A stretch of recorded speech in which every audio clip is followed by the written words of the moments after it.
آپ علیہ الصلوۃ والسلام کی زندگی کے یہی ایک صفت ہے جو ہمیں کسی دوسرے شخص کی زندگی میں نظر نہیں آئے گی۔ اگر کوئی بہت اچھا بادشاہ ہے تو ضروری نہیں ہے کہ وہ ایک بہت اچھا باپ بھی ہو، بہت اچھا خاندان بھی چلا رہا ہو، بہت اچھا شوہر بھی ہو۔ آپ علیہ الصلوۃ والسلام نے زندگی کے ہر شعبے کے لوگوں کے لیے چونکہ رہنما بننا تھا، تو اللہ رب العزت نے ہر حالات سے گزارا۔ آج کے نوجوان کی ایک فکر کیا ہے، اور بالخصوص علماء اس کو کیسے لیں گے، یہ جو کمیونیکیشن گیپ ہے یہ کیسے ختم ہوگا؟ بسم اللہ الرحمن الرحیم۔ لقد کان لکم فی رسول اللہ اسوۃ حسنہ لمن کان یرجو اللہ والیوم الآخر۔ قال النبی صلی اللہ تعالی علیہ وسلم لا یؤمن احدکم حتی اکون احب الیہ من والدہ وولدہ والناس اجمعین۔ ناظرین و سامعین، السلام علیکم ورحمۃ اللہ تعالی وبرکاتہ۔ اسلام اور ہم کے خوبصورت پلیٹ فارم سے ایک خوبصورت عنوان کے ساتھ حاضر خدمت ہیں۔ نبی کریم صلی اللہ تعالی علیہ وسلم کی مبارک سیرت کے مختلف پہلوؤں پر انشاءاللہ آج ڈسکس کریں گے۔ ہمارے ساتھ آج ہمارے اس پروگرام میں شریک ہیں، مہمان ہیں ہمارے آج اس پروگرام میں مولانا حنظلہ عابد صاحب۔ السلام علیکم ورحمۃ اللہ تعالی وبرکاتہ۔ وعلیکم السلام۔ مولانا پروگرام میں آمد پر دل کی اتھا گہرائیوں سے آپ کو خوش آمدید کہتے ہیں۔ بہت بہت شکریہ۔ مولانا گنبد یونیورسٹی ڈیرہ اسماعیل خان میں وہاں ایز اے لیکچرر ہیں، اور آپ کی اسپیشلائزیشن ہے فقہ السیرہ، نبی کریم صلی اللہ علیہ وسلم کی سیرت کے حوالے سے۔ مولانا سب سے پہلے بتائیے گا کہ یہ سیرت، اس کا عام فہم انداز میں جو ہے نا وہ تھوڑا سا بتائیے گا، پھر آگے چلتے ہیں۔ سیرت عربی زبان میں تو سیرت کا مطلب طرز زندگی ہے، زندگی گزارنے کا ڈھنگ، زندگی گزارنے کا طریقہ۔ اور کسی شخصیت کی بھی زندگی ہو تو اس کو عربی میں سیرت ہی کہا جاتا ہے۔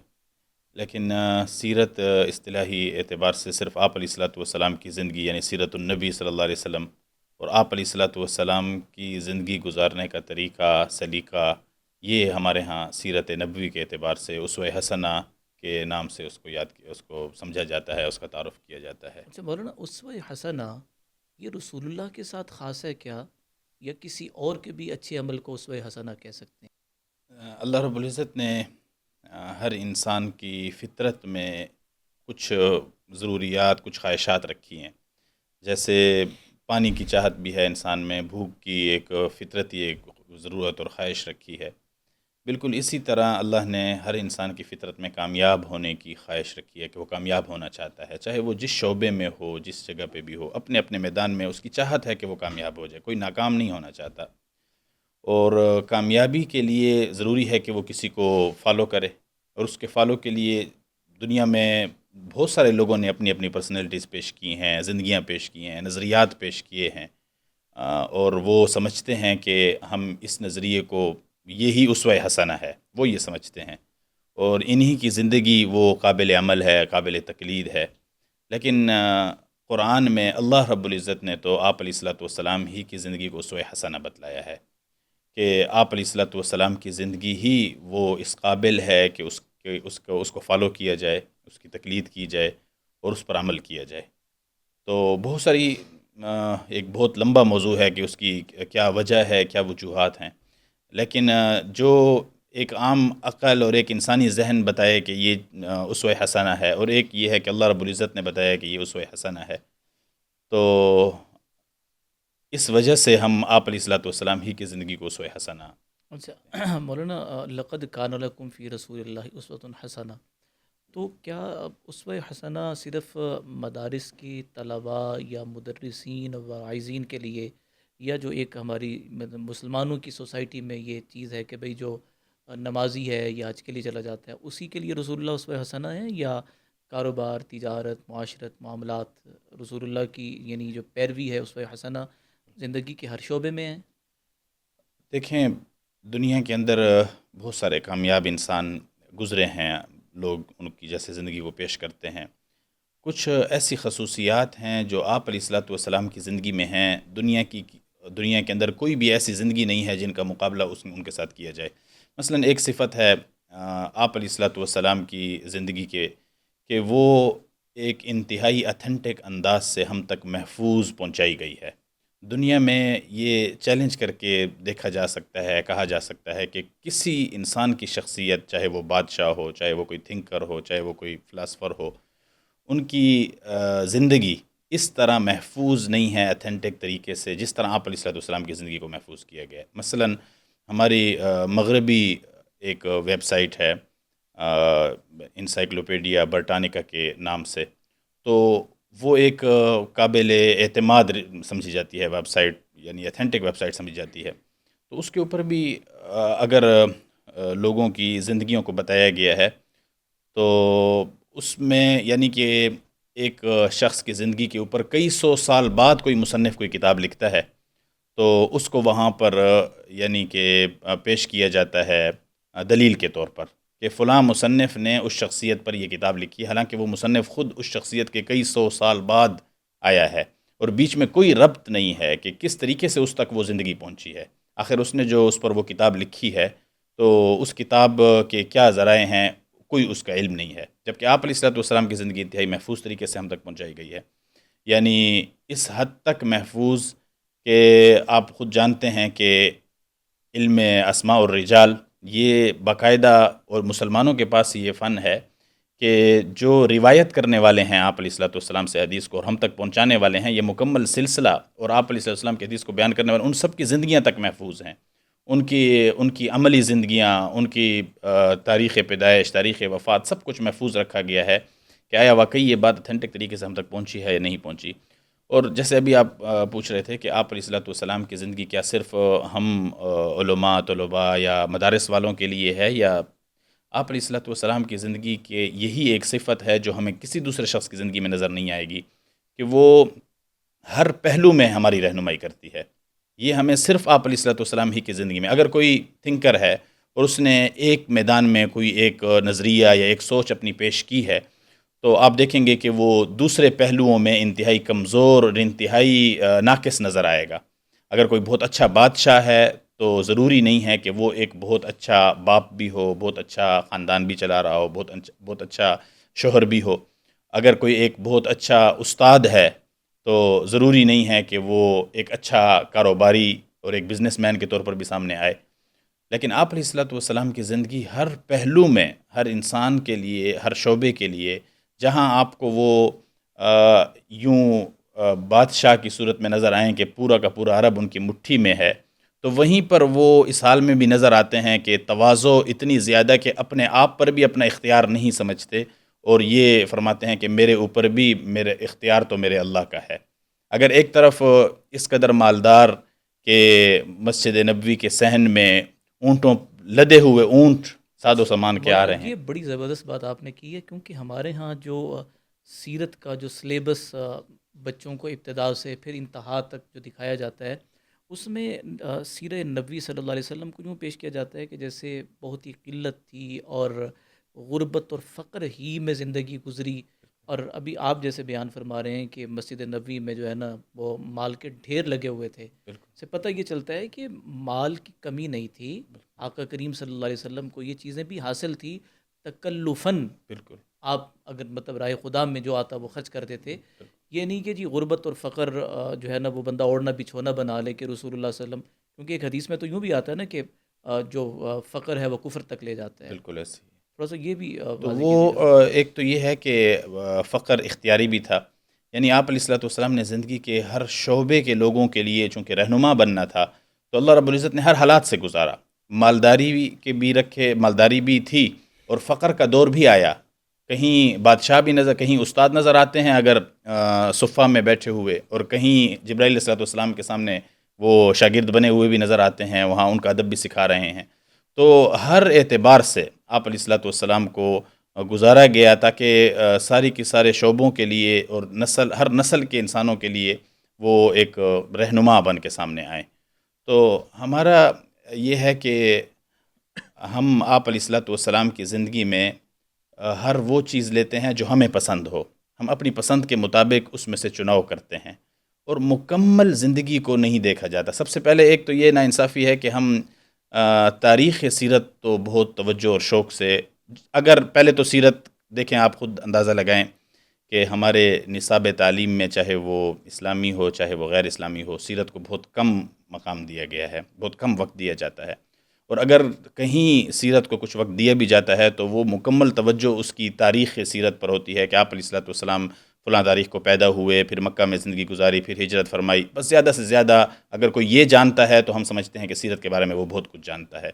حالانکہ آپ علیہ الصلوۃ والسلام کی مکمل زندگی، چاہے وہ مکی دور ہو چاہے وہ مدنی دور ہو، مکمل رہنمائی ہے اس کے اندر ہر شعبے کے لوگوں کے لیے، مگر ہم میں سے ہر ایک آپ علیہ الصلوۃ والسلام کا ایک عمل نکال کر اس کو ہم پیش کرتے ہیں کہ بھئی یہی آپ علیہ الصلوۃ والسلام کی رہنمائی اس میدان کے اندر ہے، اور اس مثلا کو ہم میں نے اور آپ نے داڑھی پگڑی بالکل تو یہ مطلب ویسٹ کوٹ پہن لی، شلوار بالکل ٹخنوں سے اوپر ہے، ہم بالکل نے منحصر کر لیا کہ سیرت اس میں ہے، اس میں ہے، معاملات میں بالکل پھر ہم اس طرف تھوڑا سا ڈنڈی مار جاتے ہیں، بالکل مطلب ہم سے مراد یہ کہ ہمارے ہاں اکثر یہ چیز ایسے ہی ہوتی ہے، اور اسی طرح سے جو دوسرے لوگ ہیں وہ کہتے ہیں کہ نہیں یہ تو ایک آپشنلی چیز ہے، اس کو کیا بالکل کرنا ہے۔ ایسے ہی ہے۔ 24 گھنٹے کے ہر لحظے کے اندر رسول اللہ کی اداؤں کو زندہ کرنا یہ سیرت کا تقاضا ہے۔ بالکل ایسے، یہ نہیں حیرانگی ہوتی، اب دیکھیں نا کہ ہمیں سیرت میں یہ تو معلوم ہے اور بڑا اہتمام کیا جاتا ہے کہ چلیں ہاتھ دھو کر کھانا سنت ہے، مگر وہیں یہ سنت بھی بتلائی گئی ہے کہ اتنا کھاؤ کہ تھوڑا سی جگہ باقی رہے پیٹ کے اندر، لیکن ہم ہاتھ دھونے کے بعد پھر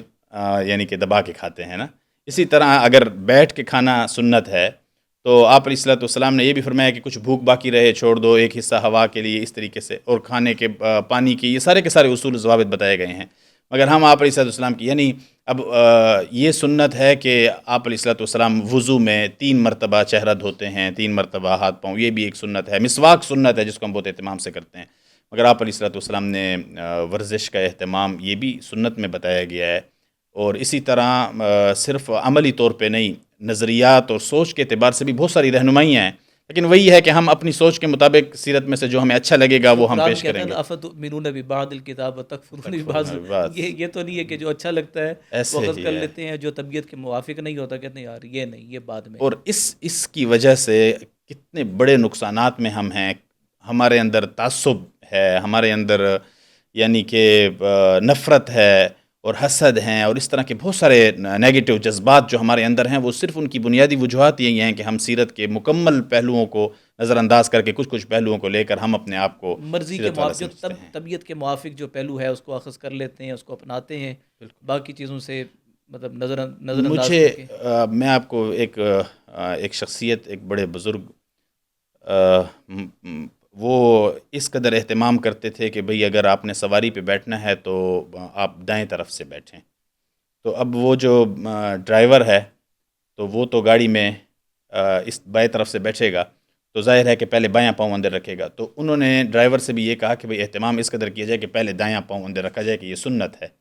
اب سنت میں جہاں اس چیز کو دیکھا گیا، وہاں ہم دیکھیں گے کہ بہت ساری وہ سنتیں جو، یہ تو صرف عمل ہے آپ علیہ الصلوۃ والسلام کا، لیکن وہ سنتیں جس کی باقاعدہ تاکید کی گئی، یعنی آپ یوں اندازہ لگائیں کہ ہم آپ علیہ السلام کی زندگی کو، احادیث کو سیرت میں شامل نہیں کرتے، یعنی آپ علیہ الصلوۃ والسلام کی جو باقاعدہ رہنمائیاں ہیں وہ بھی تو سیرت کا حصہ ہیں کہ آپ علیہ الصلوۃ والسلام نے کن کن چیزوں کے احکامات دیے ہیں، وہ ہماری زندگی ان سے بہت زیادہ دور مطلب ہیں۔ سنن ہدا اور سنن عادیہ میں ہم فرق نہیں کرتے، بالکل یہاں بات دل کرتا ہے تو سنن عادیہ کو اتنا سختی سے بالکل اپناتے ہیں کہ سنن ہدا کی فکر ہی نہیں رہتی، کہ جہاں رسول اللہ نے باقاعدہ تاکیداً حکم فرمایا کہ یہ کام کرو، اس کی بالکل فکر نہیں ہوتی۔ بالکل اچھا ایسے ہی ہے۔ مولانا یہ بتائیے گا، کیونکہ آپ کا تعلق ایک کالج یونیورسٹی سے بھی ہے، تو اب کالج یونیورسٹی کے اندر اسٹوڈنٹس یعنی نوجوان جو طبقہ ہے ان میں آپ کام کر رہے ہیں، تو آج کے نوجوان کی ایک فکر کیا ہے، اور بالخصوص علماء اس کو کیسے مطلب لیں گے، یہ جو کمیونیکیشن گیپ ہے یہ کیسے ختم ہوگا، یہ تھوڑا سا بتائیے گا۔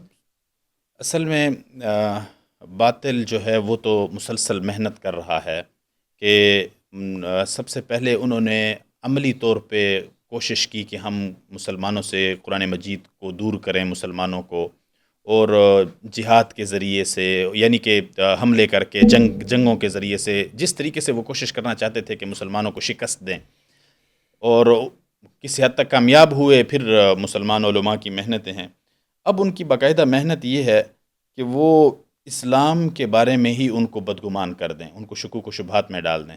یعنی اگر آپ کسی بھی کالج یونیورسٹی کے نوجوان لڑکے کے ذہن کی کھڑکی کو کھولیں نا، تو اس میں شکوک و شبہات کا آپ کو ایک جنگل نظر آئے گا، یعنی ان کو اپنے ہی اسلام کے بارے میں شکوک و شبہات میں مبتلا کر تشکیک میں دیا ڈال گیا، دیا ان کو۔ تشکیک میں ڈال دیا، یعنی کہ وہ ان کو یہ بتایا گیا ہے کہ بھئی بچپن سے ہی یہ ذہن ذہن بنایا گیا کہ حواس خمسہ میں جو چیز آپ دیکھتے ہیں، جو آپ محسوس کرتے ہیں، جس کو آپ ہاتھ پکڑ سکتے ہیں، دیکھ سکتے ہیں، بس یہی چیز ہے. اس کے علاوہ جس چیز کو آپ دیکھ نہیں سکیں گے، جو آپ کے ذہن میں نہیں آئے گی، اس چیز کا کوئی وجود ہی نہیں ہے، آپ اس کا انکار کر دیں. حالانکہ اگر دیکھا جائے تو ہمارے ایمان اور ہمارے عقائد وہ سب کے سب غیب کے اوپر، غیب کی بنیاد پر ہیں. الذین یؤمنون بالغیب. تو وہ غیب کا جو کنسپٹ ہے وہی ختم کر دیا کہ بھئی جس چیز کے بارے میں آپ دیکھ نہیں سکتے، جس کو آپ چھو نہیں سکتے، تو وہ وہ ہے ہی نہیں. تو اس قدر ان کو یہ شکوک و شبہات اور تشکیک یہ کچھ پھیلا ہوا ہے. اس کے لیے بہت زیادہ ضروری ہے کہ آپ علیہ الصلوۃ والسلام کی زندگی کو سمجھایا جائے، اس کے ان نوجوانوں کے اس کو قریب کیا جائے. تو اس کے لیے باقاعدہ محنت کی ضرورت ہے. ہمارے ہاں مسئلہ یہ ہے کہ جب اسلام کے بارے میں، دین کے بارے میں کوئی نوجوان سوال کرتا ہے تو اکثر ہم خود بھی سیرت سے ناواقف ہوتے ہیں. تو پھر ہمارے ہاں زیادہ سے زیادہ جواب یہ ہوتا ہے کہ اس کو خاموش کرا دیا جاتا ہے، بے ادب کہہ کر، گستاخ کہہ کر کہ گستاخ بھئی کہہ ہاں کر. کیوں بہت سوال پتے کی کرتے بات ہو. آپ کر رہے ہیں کہ بالکل یہاں دو چیزیں تجربتاً آئی ہیں کہ اگر بالکل مولوی صاحب تھوڑے سے ڈاڈے ہیں، یہ بالکل پنجابی میں عرض کر رہا بالکل ہوں، بالکل تو وہ کہیں گے ایسی کی تیسی ہے، گستاخ اور بے ادب آ گیا ہے. بالکل اگر مولوی صاحب کا پلہ اتنا بھاری نہیں ہے تو آئیں بائیں شائیں والا معاملہ، بالکل. یعنی کچھ جگہوں پہ. اور اگر وہ جانتے ہیں زمانے کے اتار چڑھاؤ کو، تو بٹھا کر اس کو اپریشیٹ کریں گے اور اس کی حوصلہ افزائی کر کے پھر جواب کی طرف آئیں گے. اور ممکن ہے کہ ایک مجلس میں اگر ایک نشست میں جواب سمجھ میں نہیں آیا، تشنگی دور نہیں ہوئی، اسے مستقل رابطہ رکھیں گے بالکل تاکہ وہ نوجوان کے ذہن میں جو تشکیک کی جو لاوے پل رہے بالکل ہیں، بڑھ بالکل رہے ہیں، پک بالکل رہے ہیں، بالکل ان کو آہستہ آہستہ بجھانے کی کوشش کی جائے. اور میں یہ سمجھا مولانا کہ جو اس طرح کے نوجوان آتے ہیں تشکیک کے مرض میں مبتلا، ان کو باقاعدہ مریض کی حیثیت میں لے کر اور اپنے آپ کو طبیب سمجھتے ہوئے ان کا علاج کیا جائے، نہ یہ کہ دھتکارنا اور ڈانٹ ڈپٹ اور تکفیر کا فتویٰ لگا کر ان کو مزید بالکل. دور اور کرنا. ہم نے ایک خاص قسم کا اپنا ایک دائرہ بنایا ہوا ہے جس میں ہم رہنا پسند کرتے ہیں، اور اس دائرے سے نکلنا ہی پسند نہیں کرتے. ہم ان کے پاس جانا ہی نہیں پسند کرتے، ہم اس کے ماحول میں جانا ہی نہیں چاہتے. ہم سمجھتے ہیں کہ وہ انتہائی ہم سے ایک الگ قسم کا ماحول ہے. یعنی کہ جو ہمارے پاس آئے گا، ہمارے سامنے گھٹنے ٹیکے گا، ادب کے ساتھ ہمارے سامنے بیٹھے گا اور ہماری بات پر صرف ہاں ہی کرے گا، کوئی سوال نہیں، تو بس ہم اس کو دین سمجھائیں گے. جب بات چلی جائے گی کہ وہ کچھ سوال کرے گا یا ہمیں اس کے پاس جانا پڑے گا، تو یہ ہماری طبیعتیں گوارا نہیں کرتی. اور یہ بھی اس کی بنیادی وجہ سیرت سے دوری ہے. یعنی کہ آپ علیہ الصلوۃ والسلام کی زندگی کے اندر تو کوئی ایسا وہ نہیں تھا کہ آپ علیہ الصلوۃ والسلام تو لوگوں کے پاس جا رہے ہیں اور ان کی کڑی ہوئی کسیلی باتیں سن رہے ہیں، اور ایسے سوالات جو ہمارے ہم تصور بھی نہیں کر سکتے آپ علیہ الصلوۃ والسلام سے پوچھے گئے اور انتہائی تحمل مزاجی سے ان کے جواب دیے گئے. آپ وہی سوال یا وہ بدو جو آپ علیہ الصلوۃ والسلام کے سامنے کچھ ایسا عمل کر لیا کرتے تھے، وہ کسی ہمارے دینی طبقے سے اس طریقے سے پوچھا جائے تو پھر ان کا کیا جواب رد ہوگا، ان کا عمل کیا ہوگا. رد عمل ہوگا، تو آپ تصور ہی نہیں کر سکتے. تو یہ بتائیے کہ مطلب جو رسول اللہ صلی اللہ علیہ وسلم کی سیرت مبارک ہے، اس دور کے لوگ سوالات کرتے تھے، آقا کریم صلی اللہ علیہ وسلم جو ہے نا وہ جوابات ارشاد فرمایا کرتے تھے. تو نبی کریم صلی اللہ علیہ وسلم کی سیرت کو اجاگر کرنے کے لیے آپ نے کیا کچھ مطلب ایسا کوئی کرائٹیریا آپ نے رکھا، بنایا ہے کہ ہم ینگسٹر تک اس پیغام کو پہنچائیں، ان کو سیرت کے مطالعے کی طرف لا سکیں؟ کوئی خاکہ آپ کے ذہن میں؟ سب سے پہلے آپ علیہ الصلوۃ والسلام کی زندگی کو ان کو لیے دیکھیں. ہمارے پاس آپ دیکھیں کہ سیرت کی جو کتابیں لکھی گئی ہیں اس میں بھی بہت زیادہ کمی پائی جاتی ہے. یعنی کہ تاریخ السیرہ تو موجود ہے، فقہ السیرہ پر عربی میں کام ہوا ہے، اردو میں بہت کم کام ہوا ہے. اچھا، یہ میں اس طرف آنا چاہوں گا، آپ اسی میں آپ کر دیں کہ فقہ السیرہ جو ہے نا اس کو اب آپ لے لیں. اب بالکل. تو اس پر ضرورت ہے کہ ان کو عملی طور پر بتایا جائے کہ آپ علیہ الصلوۃ والسلام کی زندگی قابل عمل بھی ہے. ہم انہیں یہ تو بتاتے ہیں کہ ایک مہینہ گزر گیا، دوسرا گزر گیا، تیسرا گزر گیا اور گھر میں کچھ کھانے کے لیے پکا نہیں، اور یہ چیز قابل عمل تو نہیں ہے کہ بھئی وہ بھی اپنے گھروں کے اندر اس انداز سے گزاریں. یعنی ہمیں ایسی چیزیں بڑی پسند آتی ہیں جو ہمارے معاشرے سے بہت دور ہوں. یعنی سیرت کو ایک ایسے اعتبار سے ان کے سامنے پیش کرنا کہ یہ ہمارے عمل کا کام نہیں ہے، بلکہ صرف فخر کے طور پر ہی سیرت کو لے لیا جائے.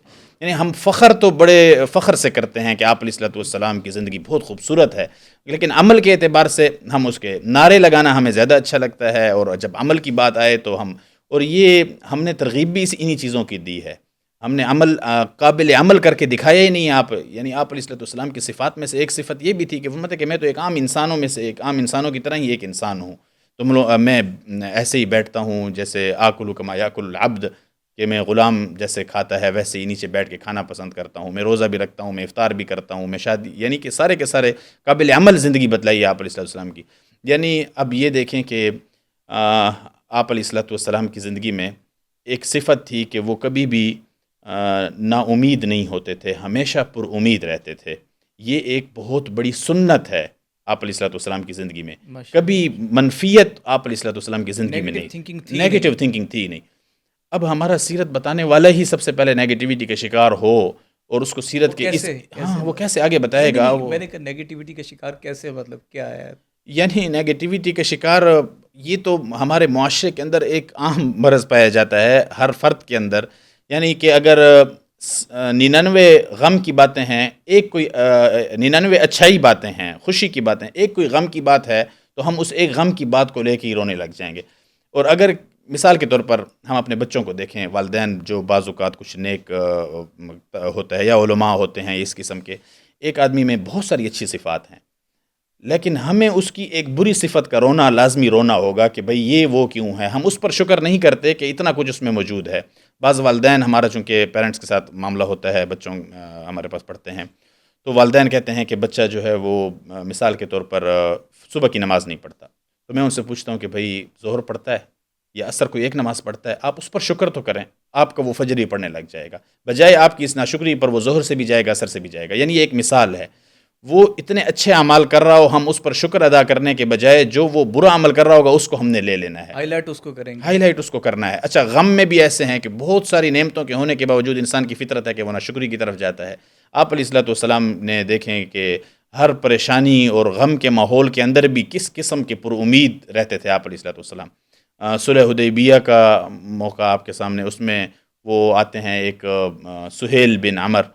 تو آپ علیہ السلام، حالانکہ وہ تو صلح کے لیے آ رہے ہیں اور اپنی شرائط کے مطابق آ رہے ہیں، اور اس وقت ایک غم کا موقع تھا. آپ علیہ السلام فرماتے ہیں کہ سہیل آ گیا تو اللہ نے معاملے کو آسان کر دیا تمہارے لیے. سہیل کا مطلب آسانی ہے، تو آسانی آ گئی تمہارے خوش پاس. شگونی رسول اللہ صلی اللہ خوش علیہ وسلم شگونی، مطلب لیتے بالکل تھے کہ یہ سہیل ہے، یہ بشیر ہے، یہ بالکل مبشر ہے، بالکل یعنی مثال کے طور پر. بالکل پھر اب دیکھیں نا کہ احد کے اندر جب زخم پہنچا تو قرآن کریم نے کیسے یمسسکم قرح فقد مس مسل القوم قوم قرح قرح مثلہ. مثلہ. تو بالکل یہ چیزیں بالکل بہت زبردست ہیں کہ عملی طور پر یعنی دکھایا جائے. اور جو یعنی پیغام سیرت دینے والے ہیں، سب سے پہلے یعنی بالکل میں اور آپ میں بھی اور اپنی آپ اپنی بالکل زندگی میں جھانکیں کہ ہم کریکٹر وائز بالکل کیسے ہیں کہ اس کو ہم دکھا سکیں کہ بھئی یہ ماڈل ہے اور یہ اپنانے سے یوں ہو سکتا ہے. ایسا ہی ہے. جیسے اب طائف کا موقع ہے، وہاں پر اتنی مشکل حالات، مگر آپ فرماتے ہیں کہ یہ نہیں تو ان کی نسلوں میں کوئی ہوگا ایمان لانے والا. آپ علیہ السلام نے ہر رشتے کی قدر کرنا سکھائی ہے. گھریلو اعتبار سے اگر دیکھا جائے، انتہائی دینی مصروفیت کے قیامت تک کا وقت دیا گیا اور پوری کی پوری دنیا دی گئی کہ اس میں دین پہنچانا ہے اور قیامت تک کے لیے. یعنی اتنی بڑی ذمہ داری کس کے سر پہ ڈالی گئی ہوگی، کس کے کندھوں پہ رکھی گئی ہوگی. مگر آپ علیہ السلام اتنی بڑی ذمہ داری کے باوجود اپنے گھر والوں کو وقت بھی دے رہے ہیں، اپنے گھر والوں کے ساتھ.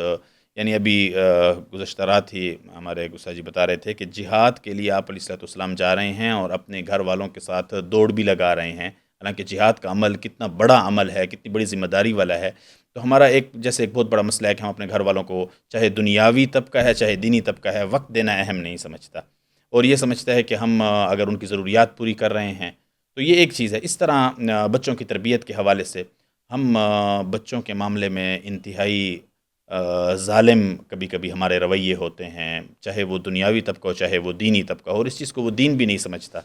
بچے ہمارے گھروں کے اندر انتہائی مظلوم بن کر زندگی گزار رہے ہوتے ہیں. لیکن آپ علیہ السلام کی زندگی ان چیزوں سے کتنی زیادہ دور تھی. اسی طرح جیسے جنریشن گیپ بھی ہے، ہمارے بچے اور والدین ان کے بیچ میں انتہائی گیپ ہے. بچے جدید نسل کے ہیں، والدین جو ہے نا وہ پرانی سوچ کے سمجھے جاتے ہیں. تو آپ علیہ السلام نے ان کو قریب کرنے کے لیے مشورے کا عمل دیا کہ مشورہ کیا جائے، اور یعنی کہ یہ ایسی ہستی کہ جن کے اوپر وحی نازل ہوتی ہے اور اللہ رب العزت براہ راست رہنمائی فرماتے ہیں. مگر صحابی فرماتے ہیں کہ میں نے آپ علیہ السلام سے زیادہ مشورہ کرنے والا کسی کو نہیں دیکھا. تو اپنے گھر والوں کی رائے بھی، یعنی ہمارے ہاں یہ تصور کیا جاتا ہے کہ بھئی عورتیں تو ناقص العقل ہیں، ان کی رائے ہی نہیں لی جائے. آپ علیہ السلام نے کتنے موقعوں پر امہات المومنین کی باقاعدہ رائے لی. تو گھریلو زندگی کے اندر آپ علیہ السلام کی سیرت کو لے کر آنا تو یہ بھی انتہائی ضروری ہے. ہمارے ہاں جو آج کل طلاق کی شرح ہے یہ مسلسل بڑھتی جا رہی ہے، تو اس کا حل ہمیں سیرت میں بہت اچھی طرح نظر آتا ہے کہ آپ علیہ الصلوۃ والسلام نے کس طرح ان کی باتوں کو برداشت کیا، اور یعنی کہ بچوں کے ساتھ یہ معاملہ ہے کہ اف تک نہیں کیا، 10 سال انس رضی اللہ عنہ فرماتے ہیں کہ میں نے خدمت کی ان کی. تو ایسی چیزیں ہماری زندگیوں کے اندر بالکل موجود نہیں ہیں. ضروری ہے کہ سب سے پہلے ان کو پڑھا جائے، ان کو سنا جائے، سیکھا جائے، اور پھر اس کو معاشرے کے اندر عام کیا جائے. بہت خوب. عاشروہن بالمعروف، یعنی گھریلو زندگی کی جو بالکل پہلی اکائی ہے کسی بھی معاشرے کو سدھارنے کے لیے، بالکل عاشروہن بالمعروف، کہ ان کے ساتھ سلوک جو ہے نا، سلوک. معاشرت وہ اچھی ہو. مولانا آپ کی تشریف آوری پر انتہائی شکر گزار ہیں کہ آپ ڈیرہ اسماعیل خان سے سفر کر کے آپ تشریف لائے، ہمارے پروگرام میں آپ شریک ہوئے. اللہ کریم آپ کو بہترین جزا عطا فرمائے. ناظرین، آج کی گفتگو بڑی اہم تھی، ہمیشہ کی طرح اس میں معمول، اور بہت سارے پیغامات ہیں عملی طور پر میرے لیے، آپ کے لیے، تمام سامعین و ناظرین کے لیے، کہ ہم سیرت النبی صلی اللہ علیہ وسلم کا مطالعہ کریں. صرف یہ نہیں کہ تاریخ کے طور پر کہ 4 بندوں میں بیٹھ کے میں بتا سکوں کہ رسول اللہ فلاں تاریخ کو یہاں تھے، فلاں تاریخ کو یہ ہوا تھا. بعض لوگوں کو نا اس چیز کا بھی جذبہ ہوتا ہے، فقہ السیرہ، کہ نبی کریم صلی اللہ علیہ وسلم سے جو سیرت ہے، سیرت مبارک، اس سے عملی طور پر میرے لیے آج کی دنیا میں، آج کے لمحے میں ایک بحیثیت مسلمان وہ کیا پیغام ہے عملی طور پر، اور میں اس کو اپنا کر دنیا میں بھی کامیاب اور آخرت میں بھی کامیاب کیسے ہو سکتا ہوں. ناظرین، اس پروگرام کو سن کر آگے شیئر بھی کیجیے گا، اور اگلے پروگرام کے منتظر رہیں. انشاءاللہ العزیز ایک نئے مفید پروگرام کے ساتھ جلد حاضر خدمت ہوتے ہیں. تب تک کے لیے اجازت. جزاکم اللہ خیرا.